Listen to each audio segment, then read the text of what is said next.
jadi gerakan terkecil, suara terkecil. Siap ya?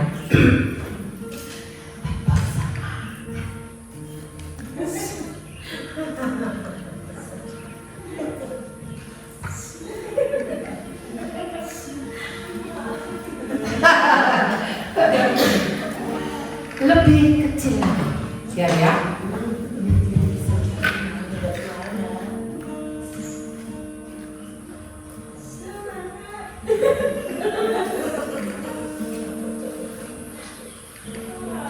Oke,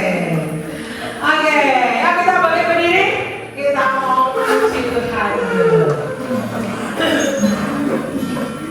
Biar hidup kita selalu dipenuhi dengan pujian, dipenuhi dengan ucapan syukur buat segala kebaikan Tuhan.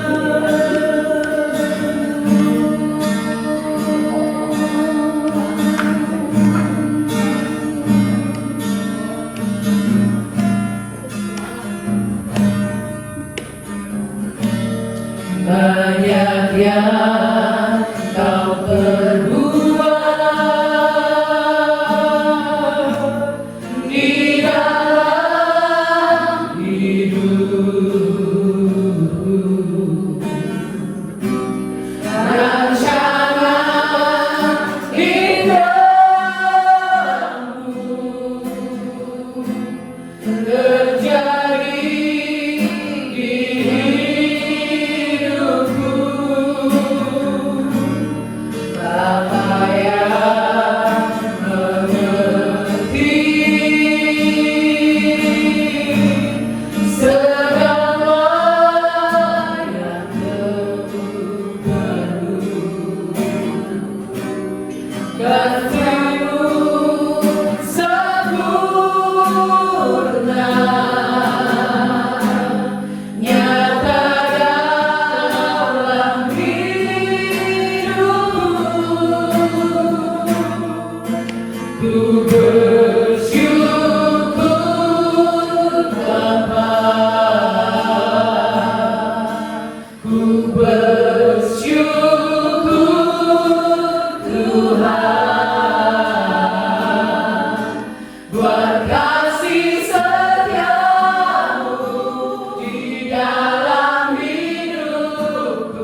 kasih Tuhan, buat segala kebaikan Tuhan.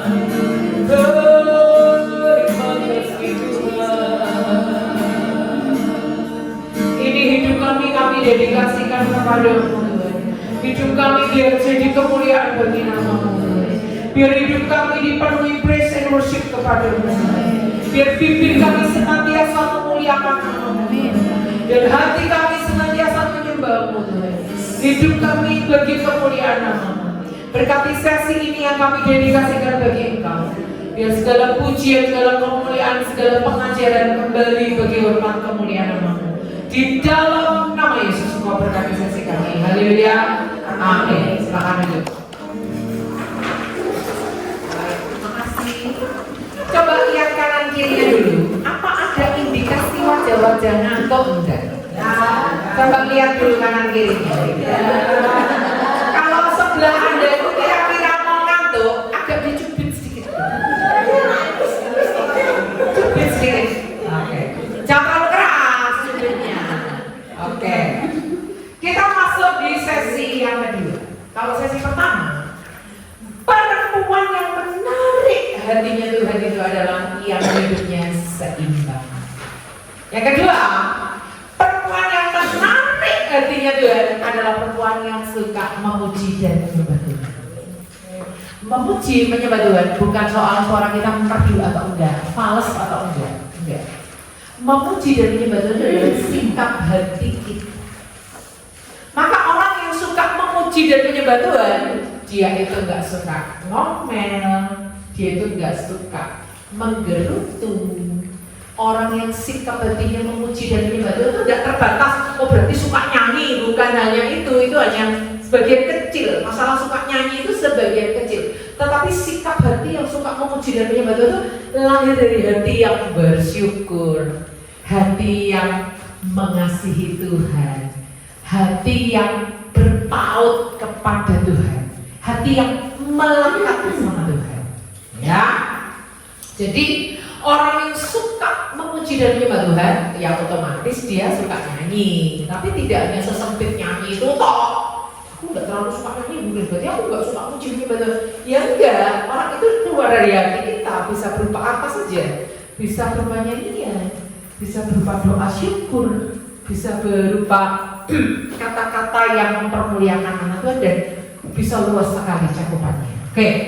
Sekarang kita lihat bagaimana seorang Deborah ini adalah seorang yang suka memuji dan menyembah Tuhan. Jadi nanti setiap kita kan punya tokoh idola ya. Nanti di surga itu kalau kita masuk surga itu nggak usah pakai kenalan, kita langsung tahu ini Daud, ini Abraham, ini siapa gitu ya. Kalau nggak percaya buktikan sendiri. Buktikan sendiri ya. Tapi jangan sekarang. Tunggu waktunya. Nah nanti di surga itu saya langsung kepengen kenalan orang pertama selain Tuhan Yesus itu adalah Daud. Papa kesukaan saya Daud. Nah mungkin bapak ibu saudara di sini ada yang papa kesukaannya Deborah. Jadi nanti waktu di surga Deborah maju. Itu dia suka memuji dan menyembah Tuhan. Kita akan lihat Deborah. Oh ini sesi 2 ya. Oh iya benar. Deborah ini siapa? Deborah ini istri Lapidot. Ini kayaknya saya copy paste yang halaman ini masih hapus. Oke. Nah, kita lihat di Hakim-Hakim 5 ayat 1 sampai ayat 31 itu ada nyanyian Deborah. Nah, kalau lihat di Alkitab ya, Hakim-Hakim 5 ayat 1 sampai ayat 31 panjang sekali ya nyanyiannya ya. Ini mungkin kalau dikonserkan nggak cukup 1 jam loh ini. 31 ayat loh ini. Isinya nyanyian Deborah semua. Kecuali yang ayat pembuka sama penutup ya. Anggap aja dikurangi 2 ayat. Berarti 29 ayat ini nyanyian ini kalau dikonserkan berapa lama ini? Mungkin konser 2 jam atau 3 jam ini kalau dikonserkan ya. Nah, nyanyian Deborah adalah salah satu nyanyian terkenal di Alkitab. Selain nyanyian Hana. Pernah baca nyanyian Hana di kitab 1 Samuel ya? Waktu dia dikasih Tuhan anak Samuel, dia menyanyikan nyanyian ya, dikenal nyanyian Hana. Ada lagi nyanyian Maria ya, kita baca ya. Maria, Ibu Yesus itu juga menaikkan nyanyian, disebut nyanyian Maria. Ada lagi nyanyian Sakaria ya. Sakaria itu papahnya Yohanes Pembaptis. Ada lagi nyanyian Musa. Anda kalau lihat di Mazmur itu ada nyanyian Musa, kalau nggak salah Mazmur 90. Ya. Lalu ada nyanyian Daud. Nyanyian Daud kalau ditanya banyak sekali di Mazmur. Tidak semua Mazmur itu ditulis oleh Daud, ya, tidak semua. Tapi sebagian besar penulisnya adalah Daud. Jadi nyanyian Deborah ini salah satu nyanyian terkenal di antara jajaran nyanyian-nyanyian lain dalam Alkitab. Jadi Deborah nggak cuma seorang perempuan yang hidupnya seimbang, tapi juga seorang perempuan yang suka memuji dan menyembah Tuhan. Ya, yang bawa Alkitab coba dibuka dulu ya. Hakim pasal 5. Hakim pasal 5 ya, bawa Alkitab dibuka dulu.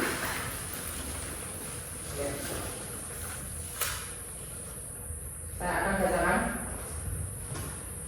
nyanyian Deborah. Judulnya kalau LAI kasih judul nyanyian Deborah. Sebenarnya judulnya ini agak kurang tepat, ya. Karena mestinya adalah nyanyian Deborah dan Barak. Artinya ini bukan nyanyian solo, tapi nyanyian duet. Ya, coba lihat ayat 1 ya. Pada hari itu bernyanyilah Deborah dan Barak bin Abinoam. Jadi ini nyanyian duet. Pura-puranya saya Deborah, pura-puranya nanti saya juga jadi Barak. Barak itu orang laki-laki ya, jadi suaranya gede.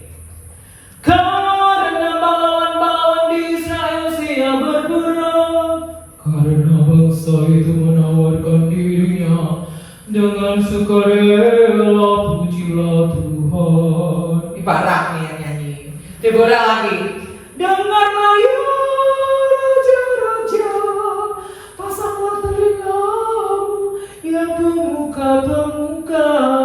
Kalau aku mau menyanyi bagi Tuhan, bermazmur bagi Tuhan Allah Israel. Lah, kira-kira kayak gitu. Jadi duet, kadang yang nyanyi Deborah, kadang yang nyanyi Barak, kadang mungkin di ayat 6 bareng-bareng nyanyi bagi dua suara. Woi, mungkin aja Deborah seorang sopran, Barak mungkin seorang bass, atau Barak ini seorang tenor, sedangkan Deborah ini seorang alto yang suaranya rendah bergegar. Bisa aja, kita nggak tahu.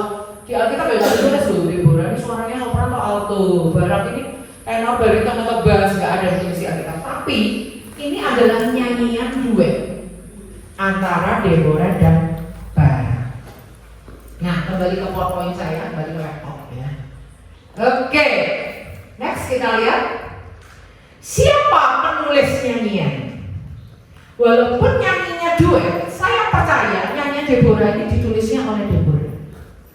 Jadi Barak itu cuma menyanyikan doang, dia nggak ikut menggubah, dia tidak ikut mengaransemen lagu ini. Dari mana kita tahu ya? Jadi Deborah ini saya percaya dia yang menulis lagu ini, tapi waktu dikonserkan, waktu dinyanyikan, itu dia ngajak Barak, Barak kita nyanyi duet yuk.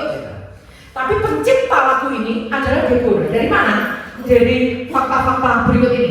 Kita akan lihat ya. Nama Deborah ditulis lebih dulu daripada nama Barak. Kita lihat ayat 1 ya. Pada hari itu bernyanyilah Deborah. Baru berikutnya muncul nama Barak bin Abinoam. Ya, itu fakta pertama. Lalu kata ganti yang dipakai dalam nyanyian ini adalah aku, bukan kami. Coba lihat ayat 3. Dengarlah ya raja-raja, pasanglah telingamu ya pemuka-pemuka.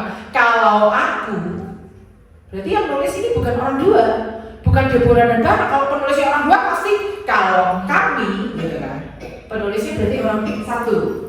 Nah terus, kenapa saya yakin kalau ini penulisnya Deborah? Karena di ayat 12, ayat 12 ya.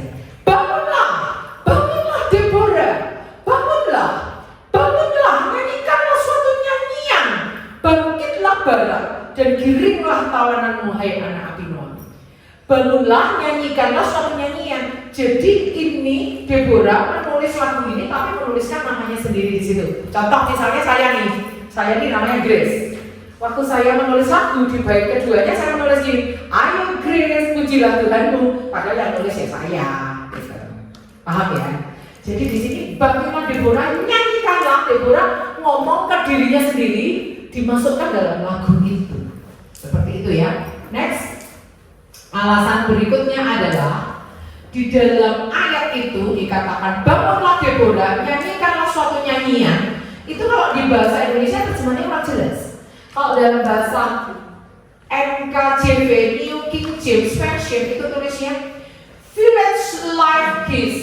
It kissed in Israel until I Deborah arose a mother in Israel. Sampai aku Deborah bangkit. Jadi dia ngomong ke dirinya sendiri. Kalau di sini kan di bahasa Indonesia seolah-olah kita ngomong ke Deborah, ngomonglah Deborah. Tapi kalau dalam bahasa aslinya sampai aku sendiri Deborah ini bangkit. Paham ya? Jadi dari sini saya mencurigai, saya menafsirkan bahwa nyanyian Deborah ini penciptanya adalah Deborah. Barak diajak nyanyi duet, tapi Barak nggak ikut menciptakan. Kalau New King James Version tulisnya until I Deborah arose. Di King James Version juga sama, until then I Deborah arose. Jadi I, ada kata I, aku. Jadi kita yakin di sini bahwa nyanyian Deborah ini penciptanya siapa? Deborah. Pengubahnya, komposernya itu adalah Deborah. Next kita akan lihat. Kenapa nggak nyanyi solo aja? Lagu sepanjang itu, lagu sekeren itu, lagu semegah itu, kok nggak dinyanyikan sendiri aja? Orang dia yang ciptain, ngapain nyanyi kok ngajak-ngajak Barak, ya kan? Barak itu adalah kepalanya, pemimpinnya perang untuk melawan musuh mereka. Saat itu Deborah juga ikut perang. Nah, kenapa kok ngajak si Barak ini duet? Ngapain nggak dinyanyiin sendiri? Saya merenungkan dengan dalam-dalam bagian firman Tuhan ini, dan saya dapatnya ini. Karena Deborah itu orang yang tunduk sama lapidot suaminya. Deborah itu orang yang bisa bekerja sama dengan baik dengan suaminya di rumah, bergandeng tangan dengan suaminya melayani Tuhan. Mungkin lapidot lebih banyak di rumah, Deborah lebih banyak di luar rumah. Mereka bergandengan tangan menjadi satu sinergi yang keren.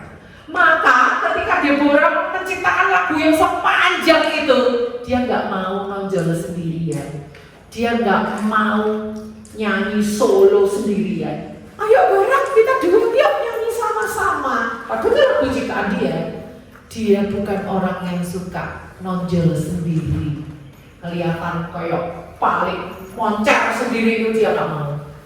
Dia mengajak pemimpin yang lain untuk yuk kita nyanyi duet, kita bangkitkan semangat bangsa Israel untuk berperang.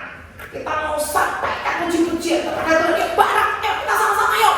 Kamu nyanyi yang ini, aku yang ini. Pas bagian ini kita pecah suara ya, ayo latihan dulu. Dia ini kan namanya lebah. Lebah itu bekerja bersama-sama. Maka si Deborah ini orang yang mahir bekerja sama dengan orang lain. Dia terbiasa tunduk di rumah, dia terbiasa bekerja sama, maka dia nggak mau nonjol sendirian. Dia ajak Barak muncul, menyanyi bersama. Bahkan kalau kita perhatikan di Ibrani, kita buka ya, kitab Ibrani ya. Saya sukanya kalau waktunya lebih itu saya bisa detail ngajarnya. Kadang-kadang kalau seminar atau retreat kayak gini dibatasi, itu 45 menit aja, nggak bisa berkutik ya kan. Nah kita lihat Ibrani 11 ayat 32. Dan apakah lagi yang harus aku sebut, sebab aku akan kekurangan waktu apabila aku tidak menceritakan tentang Gideon. Setelah itu siapa? Barak, Simpson, Yeftah, Daud, dan Samuel dan para nabi. Yang muncul di situ nama Barak atau nama Deborah? Barak. Saking Deborah ini orang yang tidak mau menonjol, sampai Alkitab pun paham. Maka di kitab Ibrani yang muncul bukan nama Deborah, tapi nama Barak. Nah, agak out of context dari ini, banyak orang yang mengkhotbahkan Barak itu pria penakut, mau pergi perang aja ngomong sama Deborah. Deborah, kalau kamu ikut, aku ikut. Kalau kamu gak ikut, aku gak pergi, gak berangkat. Lalu orang-orang bilang, Barak pria penakut sembunyi di bawah ketiak perempuan. Saya tidak setuju. Kenapa? Kalau Barak pria penakut, gak mungkin dia jadi jajaran nama dalam pahlawan iman di Ibrani pasal 11. Ibrani 11, nama-nama pahlawan-pahlawan iman tuh gak sembarangan nama ada di situ. Kalau Barak pria penakut, pria pecundang, gak mungkin namanya masuk dalam pahlawan iman. Kenapa saya bisa bilang kayak gitu? Karena waktu Barak ngomong sama Deborah, kamu ikut, kamu berangkat, aku berangkat, kamu gak berangkat, aku yang gak berangkat. Itu bukan karena dia bergantung sama Deborah, bukan karena dia sembunyi di bawah ketiak Deborah, enggak. Dia tuh mau bilang kayak gini loh, Deborah, kami ini membutuhkan engkau sebagai pemimpin rohani kami. Aku ini berangkat hanya memimpin dalam area teknik perang, tapi kami membutuhkan kehadiran kamu sebagai figur rohani, sebagai pemimpin, sebagai nabi, sebagai alat untuk menyampaikan suara Tuhan, pesan Tuhan. Kami membutuhkan keikutsertaanmu, Deborah. Seolah-olah itu kayak ngomong gitu loh si Barak itu. Tapi di Alkitab nggak butuh dia seperti itu penafsiran saya bahwa Barak ini bukan pria penakut, tetapi dia tidak mau berangkat kalau Deborah nggak ikut. Dalam arti Deborah, kamu kudu melok, kamu harus melok, kamu harus ikut karena kamulah pemimpin, figur pemimpin rohani kami. Seperti itu. Ini apa saya kayaknya? Kayaknya kalau yang nggak paham cerita Deborah ini jadi bingung omongan saya. Kita buka lagi ya, Hakim 5 ya. Kita buka Hakim supaya paham ya. Hakim, coba lihat pasal 4. Pasal 4 ayat 6. Ia menyuruh Barak bin Ia, maksudnya Deborah ya. Ia menyuruh memanggil Barak bin Abinoam dari Kedes di daerah Naftali, lalu berkata padanya, bukankah Tuhan Allah Israel memerintahkan demikian? Majulah, bergeraklah menuju gunung Tabor dengan membawa 10.000 orang Naftali dan Bani Zebulon bersama-sama dengan engkau.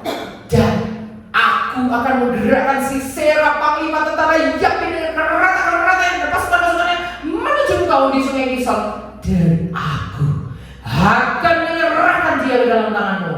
Nah, berarti kan ayat 8. Jawab Barak kepada Deborah, jika engkau turut maju, aku pun maju. Tapi jika engkau tidak turut maju, aku pun tidak maju. Kata Deborah, baik, aku turut. Hanya engkau tidak akan mendapat kehormatan dalam perjalanan yang kau lakukan ini, sebab Tuhan akan menyerahkan Sisera ke dalam tangan seorang perempuan. Lalu Deborah bangun berdiri dan pergi bersama-sama dengan Barak ke Kedes. Lalu perhatikan Anda, menurut Anda, kalau kata-katanya seperti ini, lalu Deborah bangun berdiri dan pergi bersama-sama dengan Barak ke Kedes. Itu berarti yang memimpin Barak atau Deborah? Perhatikan lagi dong. Lalu Grace 9 berdiri dan pergi bersama-sama ibu gembala ke kamar mandi. Berarti saya yang ikut Bugem apa Bugem yang ikut saya? Saya ikut Bugem. Sama kayak gini. Lalu Deborah bangun berdiri dan pergi bersama-sama dengan Barak ke Kedes. Jadi yang memimpin itu Barak, Deborah ikut. Lalu perhatikan ayat 10. Yang memimpin Barak atau Deborah? Barak mengerahkan suku Zebulon. Siapa yang memimpin? Barak, juga Deborah maju. Berarti yang ikut siapa? Deborah. Artinya leadernya di sini tetap siapa? Tetap Barak pemimpinnya. Deborah cuma melo. Tapi waktu Barak bilang kalau maju, kalau tidak maju, artinya gini loh. Kami nggak akan berangkat perang, Deborah. Kamu harus ikut. Kalau kamu nggak ikut, lebih baik kita nggak usah perang. Kita nggak ada pemimpin rohani di sini. Paham? Maksud saya paham ya? Jadi banyak orang salah mengartikan tentang Deborah dan Barak ini. Deborah ini seorang nabiah, Deborah ini seorang hakim, tetapi dia ngomong sama Barak, sini, kamu disuruh Tuhan perang gini. Lalu Barak bilang, oke, gak masalah, tapi kamu harus melok loh ya Deborah. Iya, aku melok, gak masalah. Lalu Deborah bilang gini, kamu tidak akan mendapat kehormatan karena Tuhan akan menyerahkan musuhmu ke tangan seorang perempuan. Seorang perempuan ini, iya, nanti di sesi nanti malam saya kasih tahu. Ada orang namanya ya. Tapi waktu Deborah bernubuat ini tidak menyebut kalau itu ya, tidak disebut nama orangnya. Bahwa Tuhan akan menyerahkan musuh ke dalam tangan seorang perempuan, kamu tidak akan mendapat kehormatan. Maksudnya itu kayak gini loh. Itu bukan hukuman. Gara-gara kamu pria penakut, ya udah nanti Tuhan serahkan musuh kita orang. Enggak seperti itu. Tapi maksudnya Deborah itu mau kasih nubuat. Hei, jangan salah. Musuh yang selama ini kita takuti, yang kereta ini ya, jangan salah. Nanti waktu perang ini Tuhan akan menyerahkan musuh itu geletek gitu bahasa Jawa itu. Sepele banget ke hanya tangan seorang perempuan. Lalu apakah Barak bilang ini? Nggak mau dong, musuhnya harus mati di tangan aku yang harus kehormatan. Apakah Barak itu? Enggak. Dia tetap berangkat perang, nantinya Barak nggak masalah. Semua kemuliaan perang ini nantinya untuk Tuhan. Mau mati di tangan siapa nggak harus di tangan aku, nggak apa-apa. Ayo tetap kita berangkat perang. Kalau Barak itu makan puji, orang pernah dia bilang makan puji itu kayak cari kehormatan, kayak cari follower, kayak cari nama. Dia pasti akan mempermasalahkan, jangan gitu dong Deborah, musuh harus jatuh di tangan aku, yang penting perang kan aku. Nggak seperti itu. Waktu Deborah bilang, nanti kamu nggak akan dapat kehormatan, nanti musuh akan jatuh di tangan seorang perempuan. Oke, nggak masalah, ayo kita berangkat. Berarti Barak ini keren nggak? Keren! Barak ini orang yang keren. Cuma orang baca Alkitab tuh nggak mau dalemin, jadi langsung dengan gampang, Barak pria penakut. Nggak seperti itu, saya nggak setuju. Kalau pria penakut nggak mungkin dia ada di kitab Ibrani pasal 11. Jadi kenapa Barak ini bisa tetap nonjol walaupun disitu perempuan hebat seperti Deborah? Karena Deborah nggak mau nonjol sendirian. Deborah merangkul pemimpin-pemimpin yang lain. Ayo duet bareng aku. Keren nggak? Deborah ini keren nggak? Kadang-kadang kita sebagai perempuan yang dikasih Tuhan power gitu ya. Wonder woman gitu ya.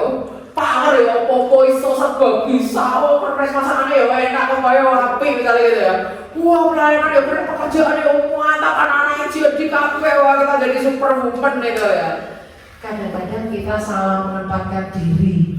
Sehebat apapun, sebesar apapun gaji kita, lebih gaji suami misalnya, tetap harus tunduk pada suami, tetap harus mengedepankan suami sebagai kepala keluarga, tetap apa-apa harus berunding sama suami, jangan diputusi kabeh, diputusi dewek gitu ya, gak boleh. Deborah orang yang hebat, tetap merangkul pemimpin yang lain. Mantap ya, luar biasa ya. Next kita lihat.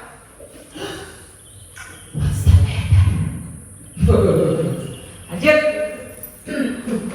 Ya, Deborah itu adalah seorang pemimpin yang tahu benar bagaimana berjalan secara teamwork. Katakan teamwork.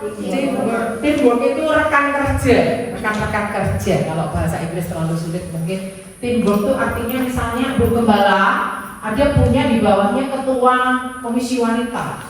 Ketua komisi wanita punya di bawahnya pengurus, ada ketua, ada sekretaris bendahara, seksi busuk, seksi ini. Bapak Gembala punya di bawahnya ketua departemen sekolah minggu. Ketua departemen sekolah minggu punya lagi di bawahnya ada sekretaris bendahara, bla bla bla, seksi pemerhati anak, seksi acara khusus, bla bla bla bla bla gitu. Kerja tim. Nah, Deborah ini orang yang luar biasa banget. Dia pencipta lagunya keren, pakai Tuhan luar biasa. Tapi dia tidak mau raya dewi, nggak mau kayak mengambil itu untuk kemuliaannya sendiri. Dia nggak mengambil kredit, tapi semuanya dia kembalikan bagi Tuhan. Dia ajak, ayo sampai menyanyi bareng aku, bareng ayo duet. Gitu. Keren ya. Next kita lihat. Nah, ini dia. Ada sesuatu yang luar biasa yang mau saya ajak Anda menemukan. Coba kita lihat Hakim-Hakim 5 ayat 31b. Ayat 31 paling akhir sudah menjelang Hakim-Hakim 6. Di situ ditulis apa? Lalu amanlah negeri itu 40 tahun lamanya. Ayat ini ayat yang aneh kalau buat saya. Kenapa? Kok nggak ditaruhnya di pasal 4 aja? Coba Anda lihat pasal 4. Pasal 4 ayat terakhirnya berkata begini. Dan kekuasaan orang Israel kian keras menekan Yabin Raja Kanaan sampai mereka melenyapkan Yabin Raja Kanaan itu. Anggap aja ada ayat 25. Ayat 25-nya berkata gini. Lalu amanlah negeri itu 40 tahun lamanya.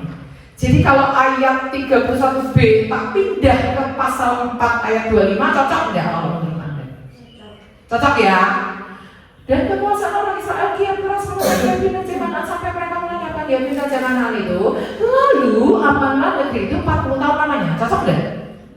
Cocok. Tapi kalau ditaruh di sini malah aneh. Coba lihat ya ayat 31 ini. pasal 5 ayat 31 ya. Demikianlah akan binasa segala musuhmu ya Tuhan, tetapi orang yang mengasihinya bagaikan matahari terbit dalam kemegahannya. Anggap aja ini lagu konser udah klimaksnya terakhir, ref yang terakhir. Misalnya saya nyanyikan ya, tetapi orang yang mengasihinya bagaikan matahari terbit dalam kemegahannya.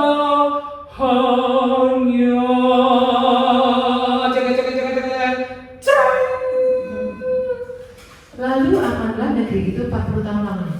Kok gak nyambung ya? Bener gak sih? Kayak gak nyambung gak sih? Setelah nyanyi, apa hubungannya aman 40 tahun dengan nyanyiannya itu? Kok ditaruh di situ? Kok enggak perang menang aman 40 tahun? Lah ini nyanyiannya. Ini kok enggak perang menang ini nyanyiannya baru ditutup aman 40 tahun. Aneh gak sih? Nah, Alkitab itu memang aneh. Karena Alkitab itu mencari perhatian kita. Waktu kita baca Alkitab kadang aneh, berarti ada sesuatu kode nih. Alkitab kasih kode nih. Kodenya kayak gini loh. Amannya 40 tahun bangsa Israel itu ada hubungan dengan nyanyian ini. Ketika nyanyian ini dinyanyikan terus selama 40 tahun, selama itulah aman.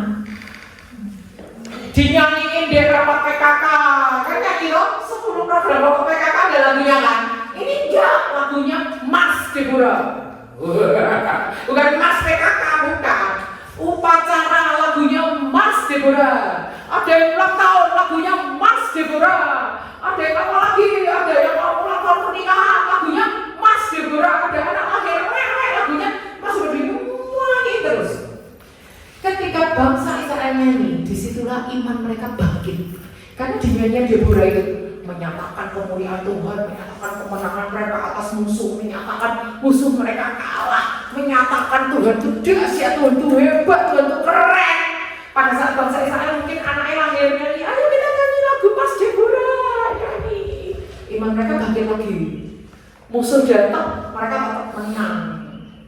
Besoknya lagi ada orang manten, penampilan paduan suara vokal grup, lagunya Mas Deborah lagi, paham toh? Dinyanyi lagi, iman mereka bangkit lagi, sehingga mereka nyanyi terus 40 tahun itu dengan lagu itu. Makanya komentar lalu amanlah negeri itu 40 tahun tidak ditaruh di pasal sebelumnya, tapi ditaruhnya di pasal 5. Naruhnya pun setelah lagunya selesai.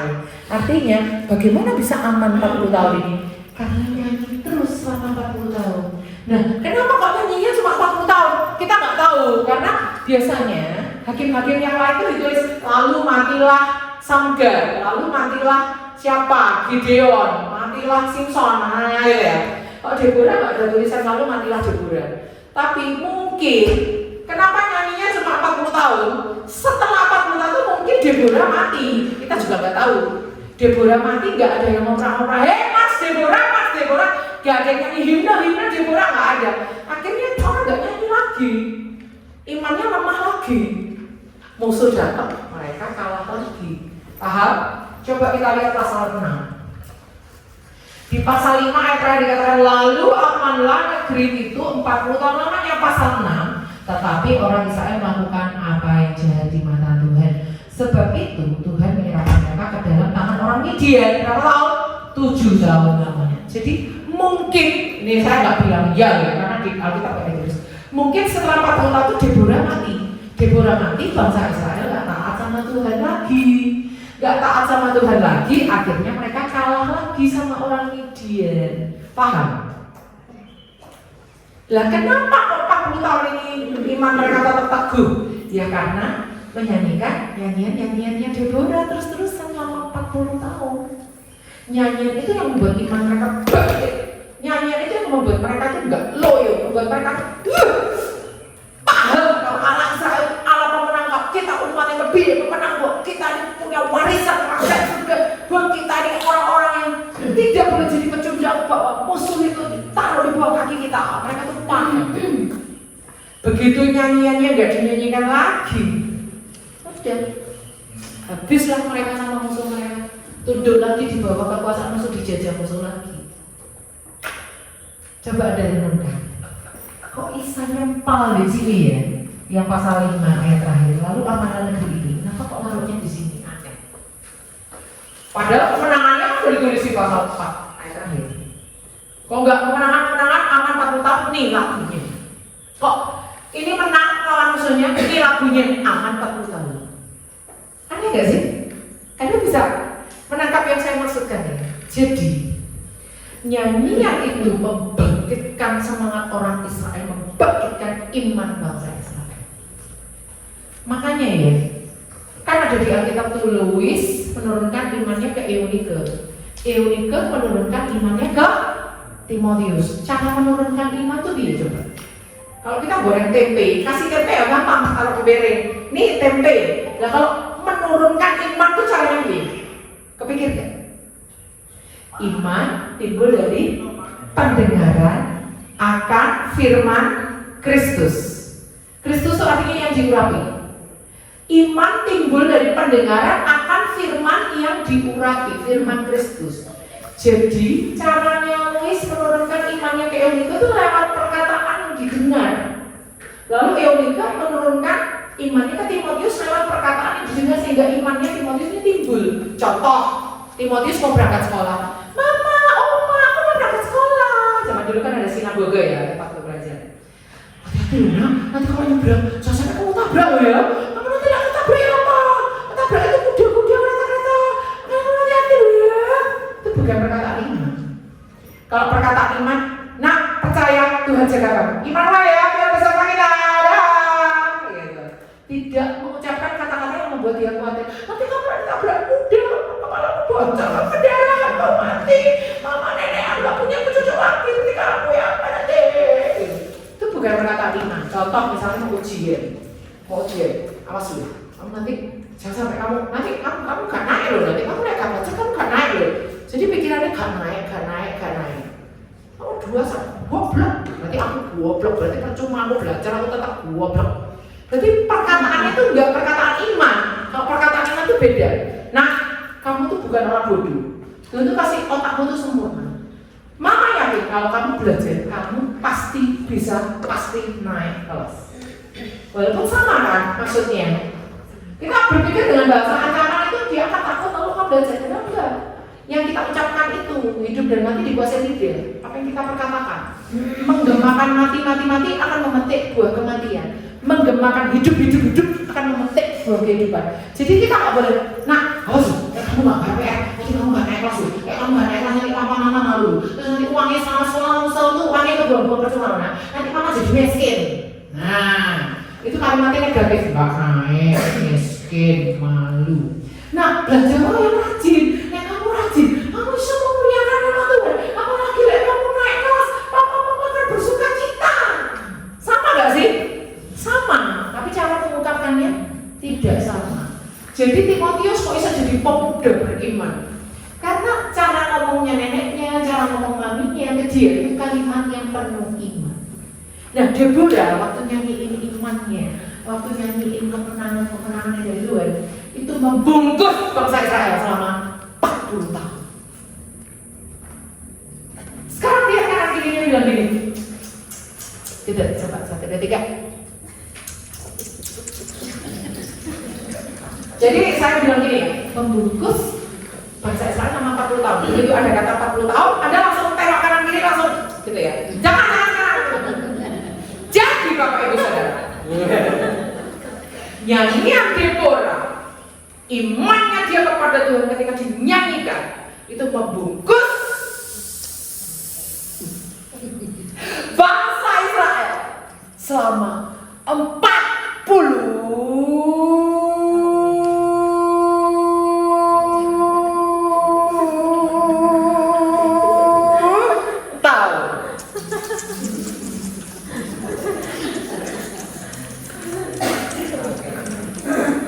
Jadi kayak gitu. Bayangkan. Anak kita punya pikiran naik kelas. Hidup kami maju, mengalami kemajuan, naik kelas luar biasa. Aku jadi memuliakan nama Tuhan ketika aku naik kelas. Bukan anak kita bayangin, goblok aku, mungkin aku nanti naik kelas bikin malu papa mamiku. Jadi yang kita katakan itu akan diimajinasikan oleh anak-anak kita. Jadi bukan kekhawatiran kita yang kita katakan, iman kita. Oke, next. Nah, kata aman, lalu amanah negeri itu fakultas utamanya itu pakai kata sakat dalam bahasa Ibrani, berarti tidak guncang, nyaman atau damai. Kata tersebut bukan menunjukkan keadaan yang hening.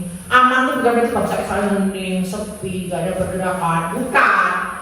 Ya, jadi misalnya melainkan itu adalah istirahat sejati yang dinikmati setelah perang berakhir dan terbebas dari tekanan bangsa kafir melalui berkat Allah. Ini ya, arti kata aman itu bukan berarti sepi, tenang, kayak kuburan, bukan. Tapi mereka bergairah. Aman itu artinya terbebas dari jerat musuh.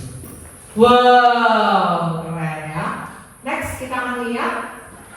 Nah, kita pelajari nyanyian Deborah itu intisarinya apa aja? Kan itu panjang sekali tuh, 31 ayat. Kita lihat intisarinya ada 3. Yang pertama, kita lihat ayat 2 dan ayat 3. Supaya ada nggak? Untuk kita baca ayatnya sama-sama ya.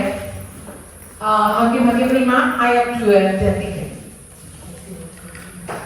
Apa intisarinya? Memuji Allah karena Allah telah menolong mereka bisa menang dalam peperangan. Ya, tapi cara bacanya harus ikut intonasi saya, ya supaya ada yang ngerti ya. Jadi kalau saya meninggi, ada ikut meninggi. Kalau saya merendah, ada ikut merendah. Kalau saya cepat, ada ikut cepat. Saya lambat, ikut lambat. Tapi bukan penirukan, bukan. Kita membaca bersama-sama. Caranya, waktu Anda baca, di saat yang sama Anda juga mendengarkan, sehingga intonasi kita bisa sama. Bisa ya coba. Ya, Hakim-Hakim 5 ayat 2 dan 3 ya. Ikut intonasi saya loh ya, bener loh ini ya. Hakim-Hakim 5 ayat 2 dan 3. 1, 2, 3. Karena pahlawan-pahlawan di Israel siap berperang. Karena bangsa itu menaklukkan dirinya dengan sukarela. Pujilah Tuhan dengan ya raja-raja. Pasanglah telingamu, ya pemuka-pemuka. Kalau aku mau bernyanyi bagi Tuhan, bermazmur bagi Tuhan Allah Israel.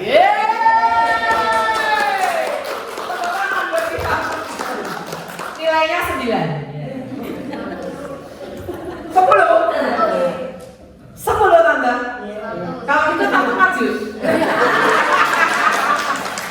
Oke. Jadi kita lihat ya, di ayat 2 dan 3 ini, kenapa Deborah memuji Tuhan? Deborah memuji Allah karena mereka telah menang dengan pertolongan sepenuhnya dulu. Deborah nggak pernah gini, kita menang, siapa dulu dong nabi yang kalian? Siapa dulu dong hakim kalian? Barang aja bilang kalau aku gak berangkat, gak jadi pergi. Gara-gara aku ikut kan, kita menang. Sama sekali gak seperti itu. Deborah ketika menang perang, balikan kemuliaannya bagi Tuhan. Jadi ibu-ibu kalau merumpingnya selalu bicarain anakmu ya Allah, bantumu, cucuku ya. Gak berak ini ya, coba bagus. Coba bagus katakan.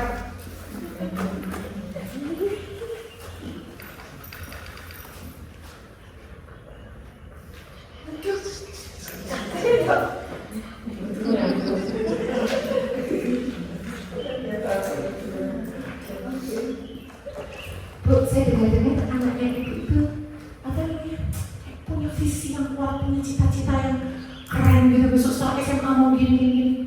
Hebat ya bu anaknya ibu. Oh iya, anak saya itu dulu dia dari kecil ya, dari sekolah, dari PAUD bahkan khusus SD itu dia dapat beasiswa. Dia dapat ranking 1 paralel di sekolahnya, jadi beasiswanya free SPP. Kok keren sih bu? Wah keren sekali. Itu jadi kami bangga sebagai orang tua.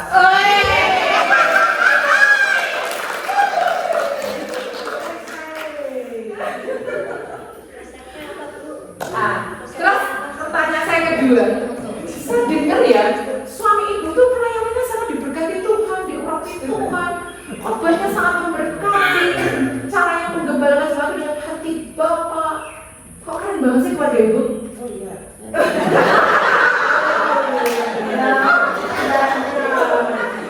Kalau soal penggembalaan suami saya, Bapak Gembala, memang karena dari pertama ini saya kayak cerita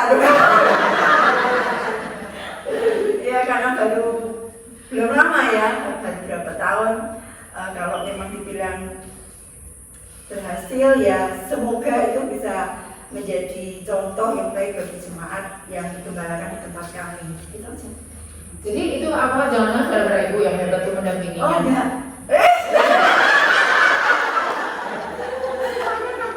Semuanya karena Tuhan. Jadi yang pertama, oh iya anak saya. Itu berarti aku belum seperti Deborah.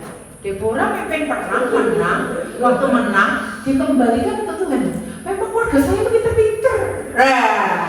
Memang anak saya pinter. Ya. Harusnya ya puji Tuhan, Tuhan kasih hikmat anak saya. Oke, kita latihan mengembalikan semua kehebatan keluarga kita atau pekerjaan kita atau pelayanan kita semuanya ke Tuhan. Coba Ibu. Coba kita coba. Speaker ala Kristina. Bu, tadi saya dengarkan waktu nyanyi tadi kan, suara Ibu keren banget. Saya menduga mungkin Ibu ini seorang BL. Ya. Iya benar ya. Berarti suara Ibu tuh merdu sekali, keren deh Bu. Wah saya tuh sejak bayi lahir itu sudah nyanyi.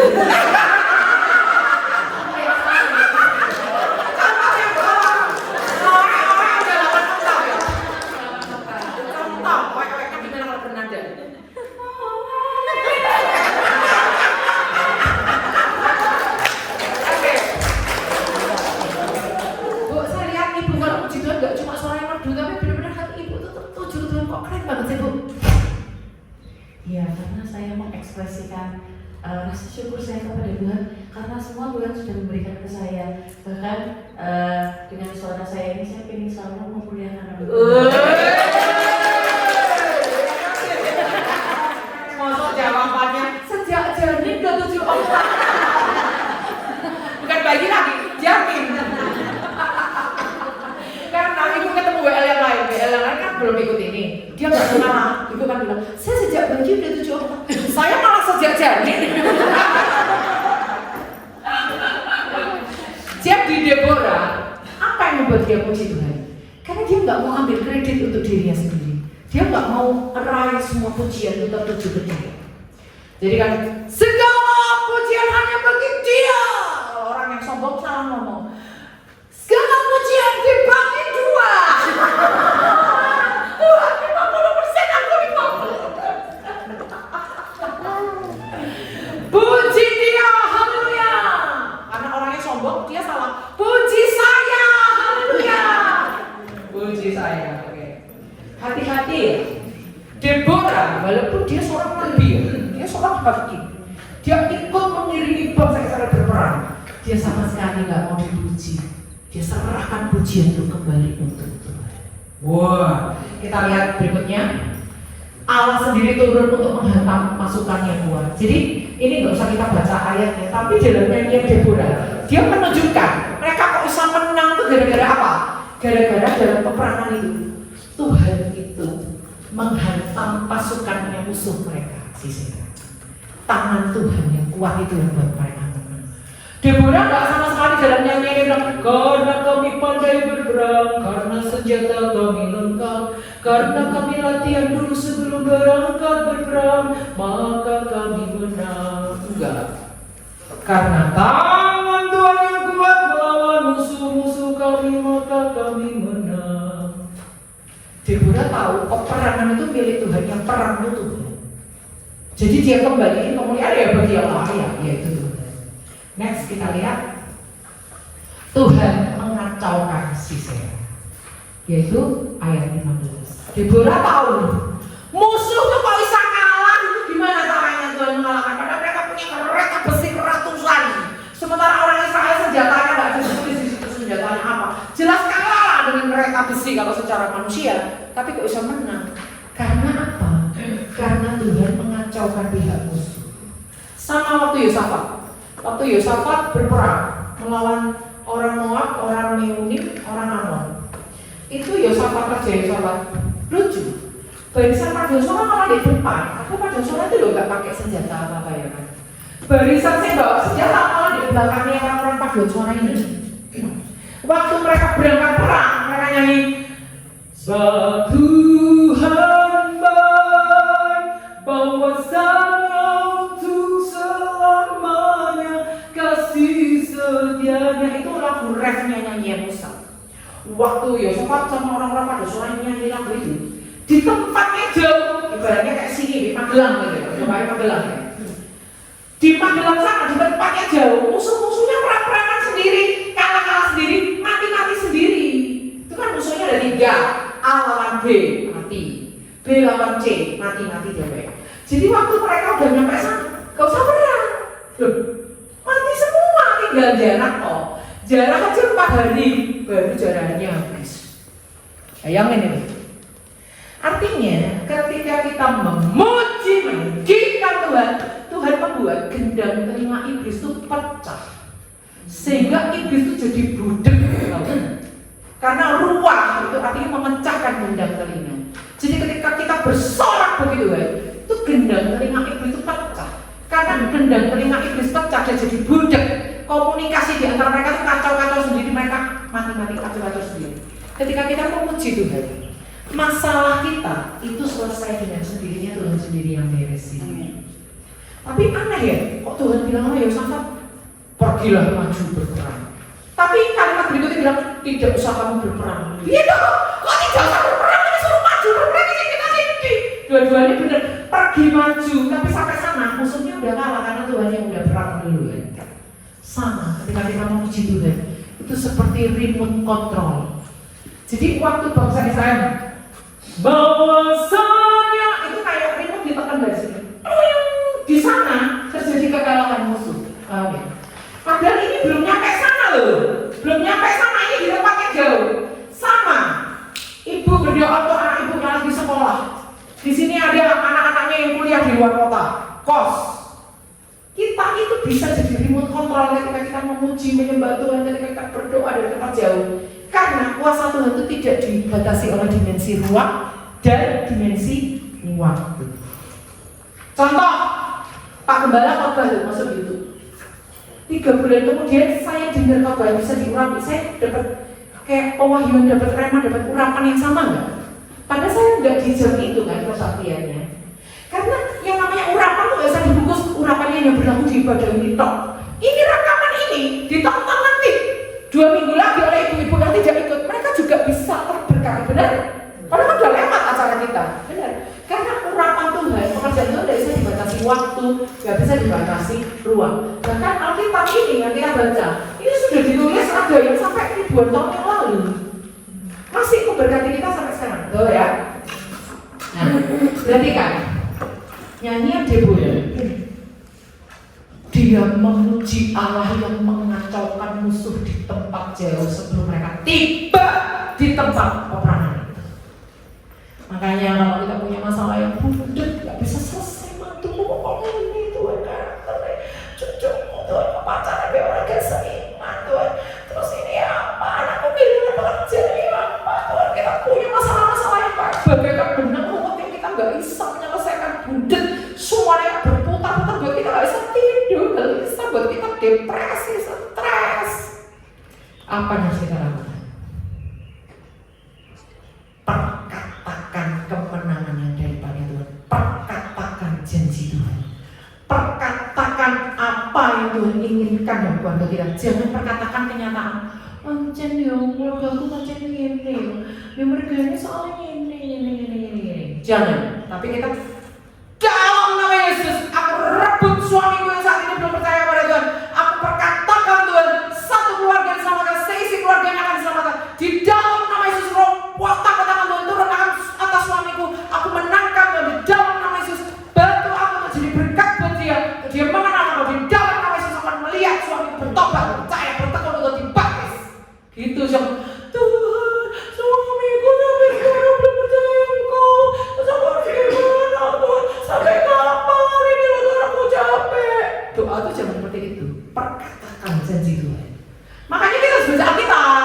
Gimana caranya kita memperkatakan janji Tuhan kalau kita dapat kita memperkatakan janji Tuhan itu bukan karena Tuhan lupa, tapi itu untuk membangkitkan iman kita sendiri. Iman timbul dari pendengaran. Waktu kita memperkatakan firman, telinga kita dengar, iman kita timbul. Iman kita timbul, terjadi mujizat. Seperti itu ya. Oke, terus berikutnya Allah mengirim hujan lebat sehingga menjadikan arus sungai Kishon sangat deras. Coba kita lihat Hakim-Hakim 5 ayat 4. 1, 2, 3. Tuhan, ketika Engkau bergerak dari Seir, ketika Engkau melangkah maju dari daerah Edom, bergoncanglah bumi, tirislah juga langit, juga awan tiris airnya. Jadi Tuhan kirimkan gempa bumi dan juga hujan. Karena hujannya diciptain lumpur-lumpur. Lumpur-lumpur ini membuat kereta-kereta mereka ini terjebak di lumpur, tuh gak bisa jalan lagi. Kereta musuh-musuh mereka, kereta besinya itu dijebak sama Tuhan sama lumpur. Tuhan siapkan hujan, brek. Akhirnya tanahnya jadi lumpur, musuh mereka kalah. Anda bisa bayangkan kemenangan mereka bukan karena mereka kuat, bukan karena mereka hebat, bukan karena senjata mereka lebih hebat dari pihak musuh, tapi karena Tuhan itu punya trik, Tuhan itu punya cara untuk mengalahkan musuh mereka hanya dengan menurunkan hujan. Terjadi lumpur, kereta mereka terjebak gak bisa jalan, kalah deh, gitu. Hebat banget Tuhan itu mengalahkan musuh dengan cara-cara yang nggak pernah kita pikirkan. Next. Pada waktu itu Sisera yang panik turun dari kereta melarikan diri dengan berjalan kaki. Sisera ini nama pemimpin musuh mereka, ya. Next. Seluruh pasukan Sisera tewas oleh mata pedang sehingga tidak seorang pun yang tersisa. Musuhnya itu gak disisain sama Tuhan, kalah mati semuanya. Next kita lihat Hakim-Hakim 5 ayat 20 menyatakan. Nah ini kita coba baca ya, Hakim-Hakim 5 ayat 20 ya. Di situ dikatakan seperti ini. Dari langit berperang bintang-bintang dan peredarannya mereka memerangi Sisera. Artinya bintang-bintang ini bicara tentang bantuan dari langit berupa pasukan malaikat yang menolong mereka perang. Jadi kayak gak kelihatan, tiba-tiba jatuh, tiba-tiba gelempang, tiba-tiba jatuh. Jadi dari mana ini? Dari buku sejarah penebusan ditulis dari langit berperang bintang-bintang dan dari peredarannya mereka memerangi Sisera. Bintang-bintang di sini adalah sosok dari langit yang mengirimkan segala bala tentara dan malaikat-malaikat surga dan telah menghancurkan pasukan Sisera. Di kemudian hari di zaman Hizkia pun, ketika Sanherib Raja Asyur menyerang Israel dengan mengerahkan pasukan yang besar, yaitu 185.000 orang tentara Asyur, tewas seketika oleh pertolongan malaikat. Jadi di peristiwa lain ada jelas-jelas Alkitab menulis malaikat, tapi di nyanyian Deborah ini disebutnya apa? Percayalah ketika kita menyanyi memuji Tuhan, kita mengalahkan ketakutan kita sendiri. Ketika kita menyanyi memuji Tuhan, kita mengalahkan trauma kita sendiri. Ketika kita menyanyi memuji Tuhan, kita mengalahkan ketidakpercayaan kita sendiri. Sehingga waktu iman kita bangkit, waktu kita nggak khawatir lagi, kita percaya janji Tuhan. Disitulah Tuhan itu bisa kirimkan invisible hand atau tangan yang tidak terlihat untuk menyelesaikan masalah-masalah kita. Jadi kalau ada masalah itu jangan mengeluh, jangan ngomel, jangan menggerutu, tapi ucapkan syukur, tapi percayai janji Tuhan. Sehingga iblis ini, ini dikai masalah kok duduk malah ngelokrok, kok malah semangat yo. Dikai masalah kok malah memuji-muji Tuhan yo. Iblis itu akhirnya stres menghadapi kita. Iblis akhirnya patah arang dia menghadapi kita, putus asa. Orang Kristen kok akan ditundukkan ya? Apalagi sepulang dari itu wanita, kok pada suka memuji Tuhan kabeh? Gak ada satu ibu-ibu yang suka ngomel-ngomel lagi. Wah, parah ini. Iblis langsung melari ke kasir. Next kita lihat ya. Yang kedua, kalau tadi intisarinya yang Deborah yang pertama adalah mengembalikan semua kemuliaan pada Tuhan yang telah membuat mereka menang dalam peperangan, kirimkan malaikat dan sebagainya. Yang kedua, Deborah bernyanyi, dalam nyanyian Deborah itu dia memuji orang-orang yang ikut bantu mereka perang. Siapa aja itu? Next kita lihat, itu adalah Barak dipuji sama dia. Jadi Deborah ini pintar menyemangati orang lain, nggak mengkritik terus. Misalnya Barak udah perang dikritik, Bara kamu tadi kurang ini, kamu kalau ini itu suara kurang gantar Bara. Kamu itu jadi laki-laki harusnya suara keras gitu loh. Enggak, Deborah tuh enggak kayak gitu, enggak tukang kritik gitu loh. Bara, ayo Deborah, kamu keren, kamu pemimpinnya hebat, kayak gitu ya. Terus dia juga memuji para panglima dan umat yang ikut berperang. Ayo, semangat, ayo, saya bayangkan kalau jadi Deborah, ayo, semangat, ayo, kamu bisa, ayo kita maju, bawahnya dari dia kita, gitu ya. Dia juga memuji Yael. Siapa? Yael itu yang tadi dia nubuatkan bahwa musuhmu akan jatuh di tangan seorang perempuan tuh. Ya, dia patok musuhnya pakai apa itu namanya patok kemah itu dipalukan ke kepala musuhnya tembus ke tanah. Hebat ya, nanti kita lihat ya dengan segelas susu. Gitu ya. Woi, dia puji-puji ya. Dia suka memberi encouragement atau kata-kata penguatan kepada pemimpin yang lain. Kita harus budayakan itu. Nah, kalau pembicara Indonesia seringkali dia akan kritik sesi sebelumnya oleh pembicara lain. Tapi kalau pembicara bule itu beda. Dia akan mengutip kata-kata dari pembicara sebelumnya untuk dia memuji. Seperti yang dikatakan pembicara tadi, kita juga begini. Itu cara kita memberi encouragement. Ibu WL, ibu akan beri dorongan kepada WL yang lain. Jangan ada WL yang lain terus ibu suaranya kok sampai sih. Pilihan lagu dia kok keren sih kan? Bagi Tuhan keren. Terus ibu ngomong kan, oh itu soalnya dia kemarin kan niru lagu-laguku ditiru sama dia. Tapi kalau ibu WL yang bagus, kamu bagus tadi, aku belajar dari kamu beneran dong. Lain kali kalau aku nyusun lagu, coba kamu bantu periksa ya orang ngapain. Memberi dorongan kepada orang-orang di sekitarnya. Melalui nyanyian dia memuji mereka, tidak cuma memuji dulu, memuji rekan-rekannya. Next. Dia juga memuji suku-suku yang ikut berpartisipasi, yaitu suku Efraim, suku Benyamin, suku Zebulon, suku Isakar, suku Naftali yang telah mempertaruhkan nyawa mereka dalam berperang dengan segenap kekuatan. Suku-suku itu diaksen sama dia. Hei, siapa yang berperang? Naftali, Naftali. Oh ya, Naftali ikut. Keren kalau Naftali mantap. Coba, suku Zebulon. Oh ada. Oh ya, kamu Zebulon. Oh ya, bagus, keren. Dipuji sama dia. Next kita lihat, mereka adalah orang-orang yang mengasihi Tuhan. Mereka menerima berkat penurunan bagaikan matahari yang terbit dalam kemegahannya. Dia ucapkan berkat untuk orang-orang yang udah ikut maju berperang. Dia kasih reward, dia kasih hadiah berupa doa berkat. Semoga kalian melihat matahari seperti melihat matahari.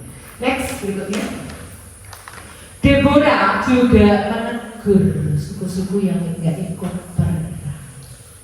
Dalam nyanyian Deborah juga ada teguran pada suku-suku yang gak ikut perang.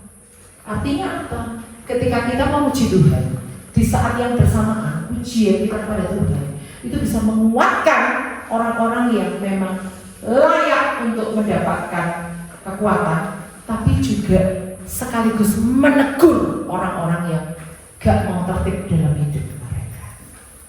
Jadi jangan salah, kita ini bagaikan dua bau harum dan bau kematian. Bagi orang-orang yang akan menerima keselamatan, kita bagaikan bunga yang harum. Tapi bagaikan orang-orang yang akan menerima kematian, kita ini bau yang mematikan. Jadi jangan heran kalau kita memuji Tuhan, ada pihak-pihak yang tidak senang. Waktu Tuhan Yesus, waktu itu ada anak-anak kecil memuji Tuhan Yesus, itu kecil nih, lalu orang-orang Farisi bilang, Yesus, suruh anak ini diminta lah, berisik gitu ya. Walaupun kata-katanya nggak kayak gitu lah. Suruh anak ini diam gitu kan. Tuhan bilang gini, kalau mereka ini diam, aku bisa kok membuat batu-batu ini berteriak. Pada saat anak-anak ini berkata hosana, ada nggak yang nggak senang?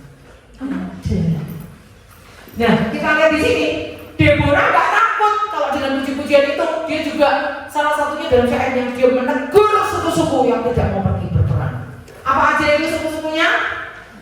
Suku Ruben, suku Gilead di daerah sebelah timur Yordan, di mana suku Gad dan setengah dan suku Manase juga, dan suku Asyir, suku Dan. Mereka ditegur sama Deborah karena mereka tidak berpartisipasi dalam perang dengan alasan mata pencaharian yang mereka di laut.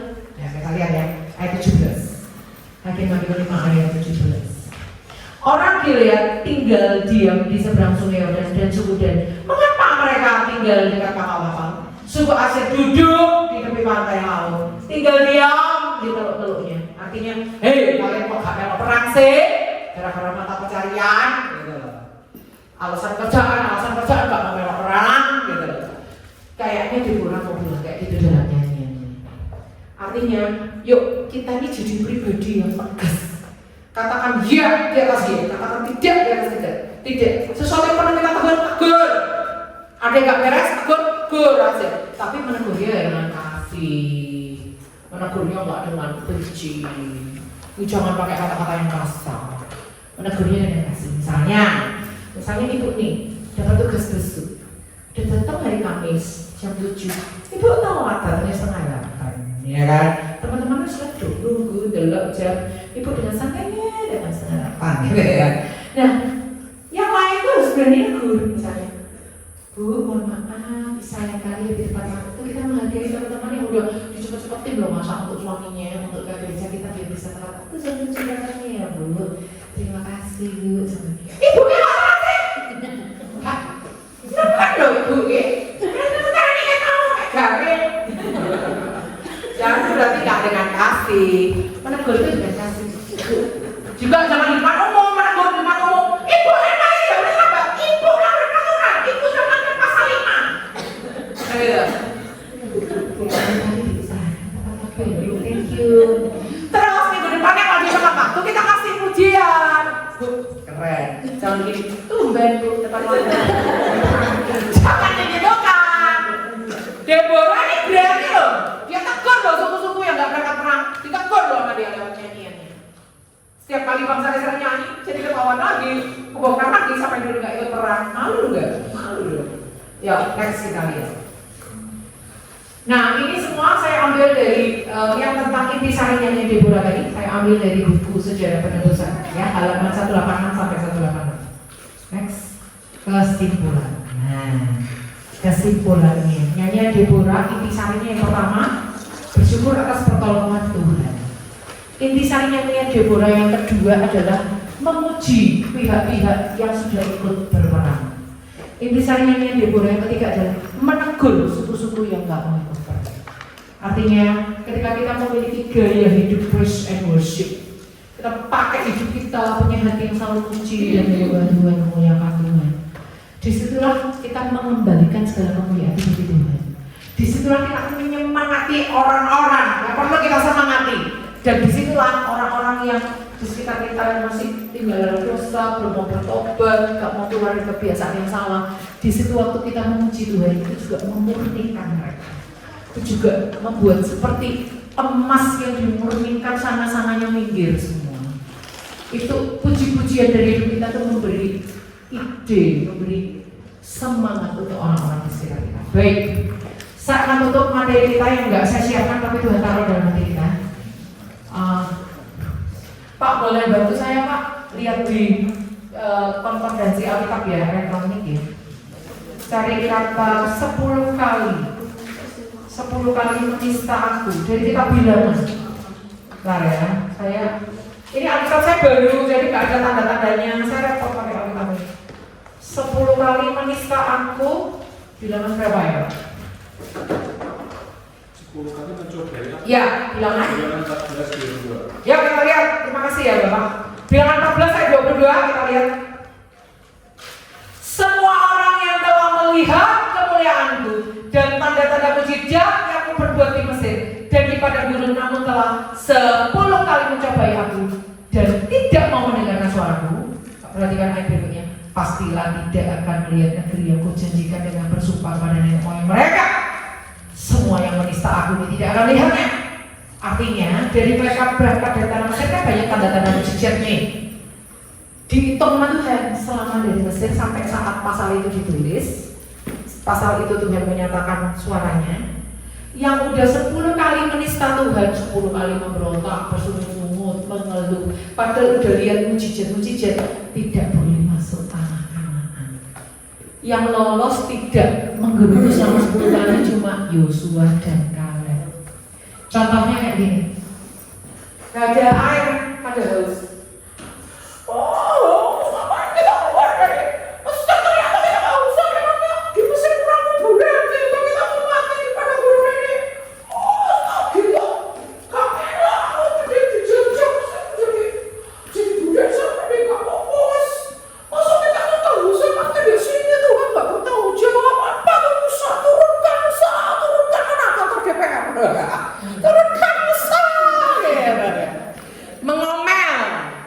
Tapi Yosua dan Kaleb, haleluya, puji Tuhan. Gimana Kaleb? Iya, Yosua, Tuhan pasti akan menemukan kita dengan air. Gak usah khawatir, gak usah banyak ngomong, malah tambah haus. Oke, kita bersyukur aja ya. Oke, siap. Yosua dan Kaleb tetap bersyukur ketika orang lain menggerutu. Dicatat betul. Oh iya. Kamu sudah menggerutu 11 kali. Berarti kamu lebih dari 10. Kamu 15 kali. Kamu ternyata dalam aksennya malaikat Tuhan. Semua perkataan kita kan dicatat oleh malaikat Tuhan. Termasuk perkataan sia-sia semuanya dicatat, dipertanggungjawabkan di tahta pengadilan Kristus kan. Gerutuan kan masuk kata-kata sia-sia tuh. Jadi waktu menggerutu ngomong dicek Yosua, kurang dari 10 kali nih ngomelnya.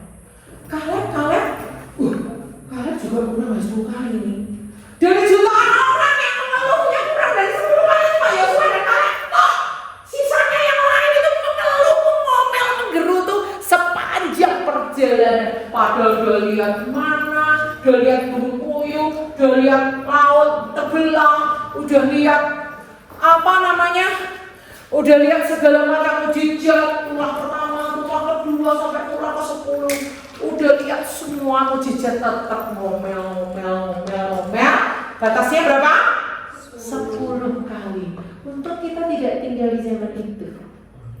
Kalau kita tinggal di zaman itu, apakah kita bisa lolos angka 10-nya?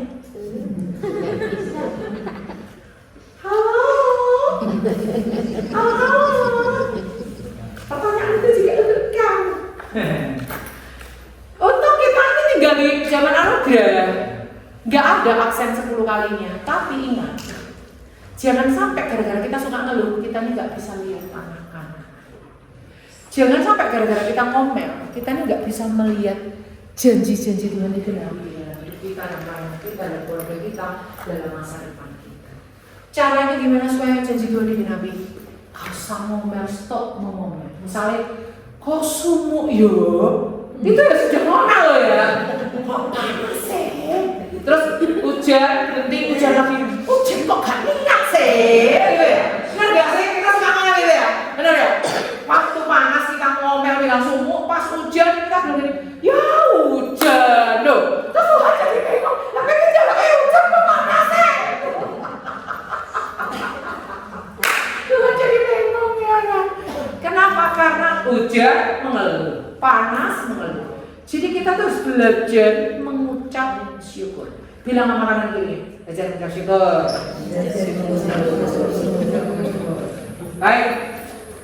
Baik, yang terakhir kesimpulannya, saya masih punya waktu 6 menit. Jadi kalau saya bilang yang terakhir kesimpulannya, saya kasih punya waktu 6 menit. Ada yang bilang gini, ya kok udah berakhir. Gitu ya? Ya siap ya? Siap ya? Siap ya? Saya kan masih video belajar firman gitu loh. Baik, masih ada 6 menit terakhir untuk saya. Ya, udah mau berakhir. Tulus sama enggak nih? Tulus sama enggak nih? Oke, jadi saya kembalikan dari awal. Memuji dan menyembah Tuhan yang dicontohkan oleh Deborah bukan cuma sekedar nyanyi, bukan cuma sekedar konser, tapi itu sikap hati yang mengembalikan kemuliaan bagi Tuhan, yang percaya kemenangan-kemenangan itu dari Tuhan, yang mau bersyukur untuk rekan-rekan yang Tuhan berikan, dan mau menegur, mau lewat puji-pujian itu membersihkan hal-hal yang gak benar. Lewat pujian penyembahan kita membersihkan atmosfer kota kita, atmosfer gereja kita, bangsa kita dari hal-hal yang tidak benar.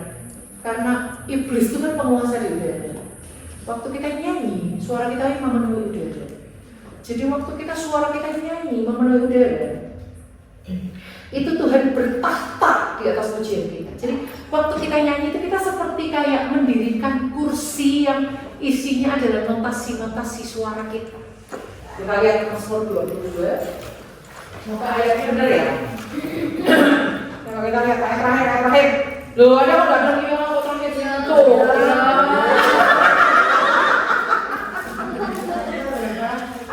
Ayat terakhir. Mazmur 22. Duh, ayat berapa ya?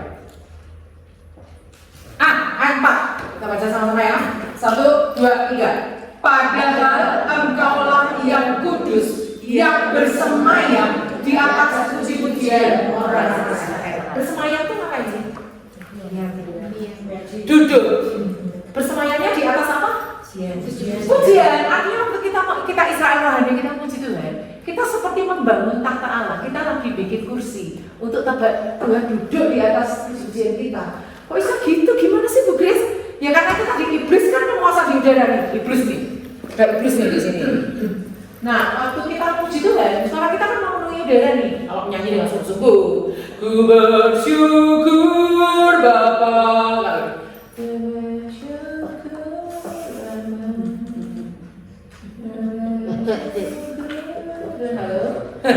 Nah, kayak gitu.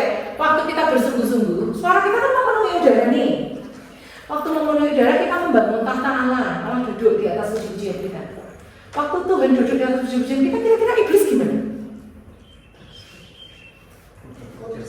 Ya ngacir, dia kan penguasa. Sekarang ada yang lebih berkuasa lagi lebih di atasnya dia. Ya iblisnya ngacir, paham ya? Nah kalau Tuhan bertata, apa yang enggak? Apa yang enggak Tuhan kerjakan? Kalau Tuhan lebih bertata di atas puji-pujian kita, siapa yang berani ganggu dia? Siapa yang berani menggagalkan keputusan Tuhan? Siapa yang berani membuat jawaban kita tidak bisa didengar, tidak bisa dijawab? Tidak ada yang berani. Surga, bumi, langit cuma bergoncang mendengar suara Tuhan yang menggelegar seperti bunyi sangkakala. Kita duduk rukun, Tuhan perintahkan berkat turun atas warganya Bapak Boas, Ani dan Bu Grace, mereka duduk dengan rukun. Berkat curahkan, jebret. Berkat turun, nah kita bertengkar terus, kapan bisa memuji Tuhan? Duduk dengan rukun, muji Tuhan, ambil waktu, praise and worship, nyembah Tuhan. Oke, saya minta cek. Caranya ini ya, muji Tuhan. Cek aja, kalau kamu ibu-ibu belum biasa muji Tuhan, tapi saya waktu ngajak nyembah Tuhan ada hanya 1-2 yang ikut, yang lainnya nggak tahu mau ngomong apa, nggak tahu bingung. Cara ini biasanya saya pakai di sekolah minggu. Tapi kalau ibu-ibu mau terapkan BLWL di kaum wanita, mau ajak ibu-ibu biasa nyembah, kita pakai metode gembala nada. Gembala nada itu saya nyanyi, Anda dengerin dulu, nanti Anda ikut. Siap ya? Yuk, semuanya bangkit berdiri.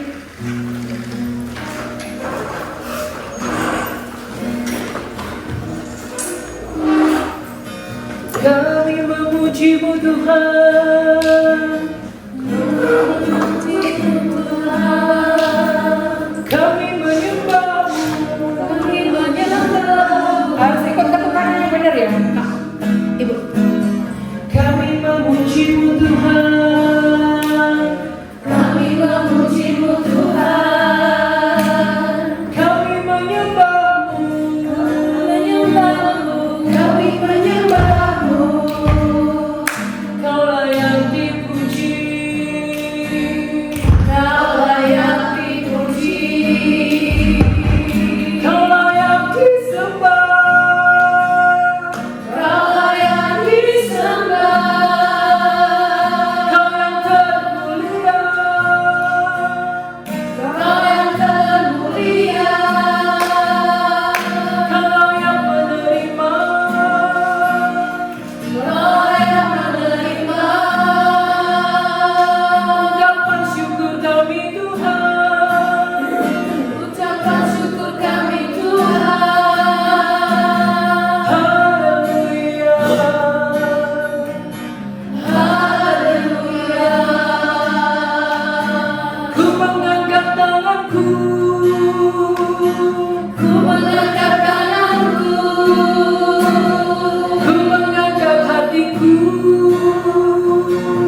menjadi gaya hidup kami, gaya hidup yang menyembah, gaya hidup yang memuji, sebagaimana pujian dan nyanyian Deborah membawa satu kegerakan atas bangsa selama berpuluh-puluh tahun lamanya.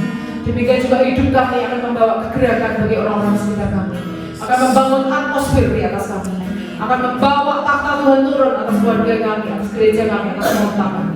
Di dalam nama Yesus kami berdoa, mengucap syukur dan berdoa. Amin. Silakan dulu. Nah, satu tips sedikit dari saya. Kalau Anda pakai teknik yang tadi, jangan bahasa roh. Nanti, hei siapa yang mau apa? Anda tirukannya biar kayaknya. Anda boleh bahasa roh ditirukan ya. Yang kedua, jangan selalu begitu. Walaupun awalnya selalu begitu, diawali dengan pemanadan. Tapi nanti sampai satu titik, WL singer-singernya semua dengan penyembahan masing-masing. Itu untuk pancingan-pancingan aja di awal. Nanti misalnya 6 bulan aja. Bulan ke-7 semua udah bisa nyembah Tuhan, nggak usah pakai cara itu tadi. Bosan. Ya. Paham ya? Paham. Oke, itu bisa dipakai di sekolah minggu juga. Ngajari anak-anak untuk bereksekusi penyembahan Tuhan. Baik, saya serahkan waktunya.